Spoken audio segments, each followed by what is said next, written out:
नमस्कार मु आपण समस्त को स्वागत करुच्ची मोर किचन पॉइंट नमी चैनल रे। आज स्पेशल खिचड़ी रेसिपी नहीं आसी आपण समस्त यही खिचड़ी को आपण पूजा व्रत किंबा उपवास दिन मानक किंबा गुरुवार रे सादा भाव में तैयारी करी खाई परिवे। खिचड़ी रेसिपी बहुत हेल्दी ता संगरे बहुत टेस्टी मते। जदि आपण मानकु आज मोर खिचड़ी रेसिपी भल लगे ताहले प्लीज मो रेसिपी को लाइक करेंगे ता सहित शेयर मध्य करेंगे। आउ चैनल को नुआ करी देखुले सब्सक्राइब करने को जमर भी भूलें। खिचड़ी रेसिपी चाउल नहीं गोटे बाउल तार अधा नहीं मुग डाली ये भाजी नहीं ता सहित ये बोईतालु किछि आलू 2टी मीडियम साइज और भृसंग पत्र। एबे गैस ऑन करनबा। गैस ऑन करी से गोटे प्रेशर कुकर बसई नबा जो थे कि खिचड़ी करने को साहाय्य हम और ता सहित खिचड़ी भी बहुत कम समय लगे।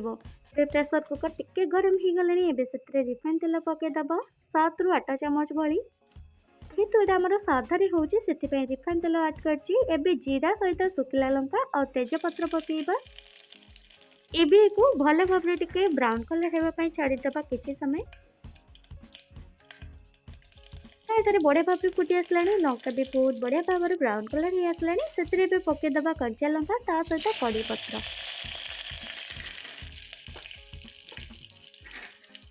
कड़ी पत्र टिके ब्राउन कलर होगा आम से पकईदबा प्रथम बोईतालु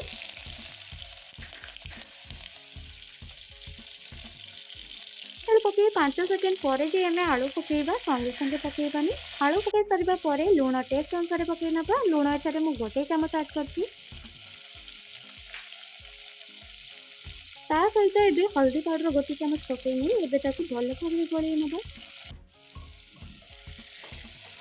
खिचड़ी पाई जो आलू व्यवहार करी आलूर एटार बढ़िया भाव में चोपा छड़ी नहीं आपड़ चाहिए चोपा भी रखिपारे कि चोपा छड़ी ने देखा सुंदर देखा जाए ता सहित स्वाद भी बहुत बढ़िया आसता है। एबे रखि डाली को पकईदबा धोई नहीं कि खिचड़ी पाई आम जो डाली व्यवहार करें डालीर क्वांटिटी टिके अधिक नबा कारण खिचड़ी टेस्ट बहुत बढ़िया आसो ता सहित पूरा ग्रेवी टाइप आसो।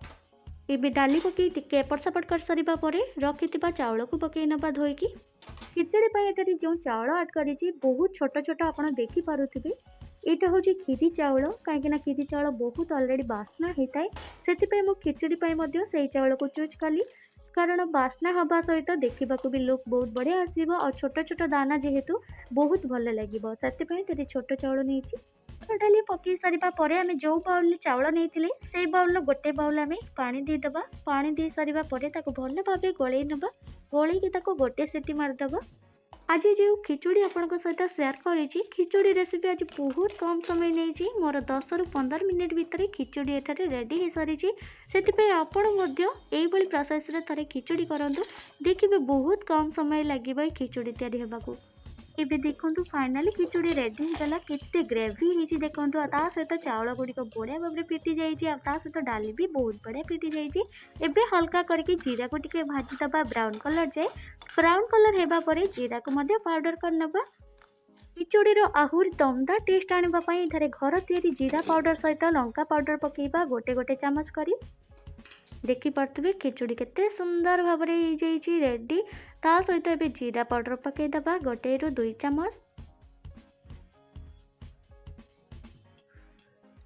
आउ एबे एठारे पकईदबा घर तैयारी लंका पाउडर 1 चामच वाली। आपड़ जदि अधिक लंका खाइबा चाहते एठारे अधिक लंका पाउडर ऐड करें। एबे जीरा लंका पाउडर पकई सारिकी आउ टिके गोलई नबा जेपरिक सबुथिरे परफेक्ट भाव में मिसई जिवो पाउडर गुड़िक। आज मोर ये खिचड़ी रेसिपी आपण मानको किपरि लागला मते कमेंट माध्यम रे आपनकर मतामत जणातु।